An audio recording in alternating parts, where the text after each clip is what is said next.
اسلام آباد کے تھانہ سیکریٹریٹ میں اختر مینگل اور BNP رہنماؤں کے خلاف دہشت گردی کا مقدمہ درج کر لیا گیا۔ مقدمہ دہشت گردی سمیت 7 دفعات کے تحت درج کیا گیا۔ FIR میں الزام ہے کہ اختر مینگل نے سینٹ کے سٹاف کو زد و کوب بھی کیا ہے۔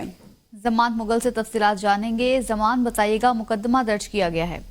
جی بالکل، اسلام آباد کے تھانہ سیکریٹریٹ میں جو مقدمہ درج کیا گیا ہے، جس میں اختر مینگل اور ان کے ساتھیوں کو مورد الزام ٹھہرایا گیا ہے، اور FIR کے متن کے مطابق یہ الزام عائد کیا گیا ہے کہ اختر مینگل اور اس کے جو ساتھی ہیں وہ اسلحے سمیت جو ہے وہ سیکریٹریٹ میں داخل ہوئے اور وہاں پہ سینٹ سیکریٹریٹ کے اندر جو سٹاف ہے اس کو بھی زد و کوب کیا ہے۔ سینٹ کے جو آفیشلز ہیں ان کی طرف سے مقدمہ درج کروایا گیا ہے، اور اسلام آباد پولیس جو ہے ان کا یہ کہنا ہے کہ FIR درج ہو چکی ہے اور اس کے بعد کارروائی جو ہے اس کو آگے بڑھایا جائے گا۔ اگر ملزمان عبوری ضمانت فوری طور پر کروانے میں کامیاب نہیں ہوتے تو ان کی گرفتاری عمل میں لائی جائے گی۔ اگر وہ عبوری ضمانت کروا لیتے ہیں تو اس کے بعد اس کو ٹرائل کورٹ میں جو ان کی ضمانتیں ان کو خارج کروانے کے لیے حکمت عملی جو ہے وہ طے کی جائے گی۔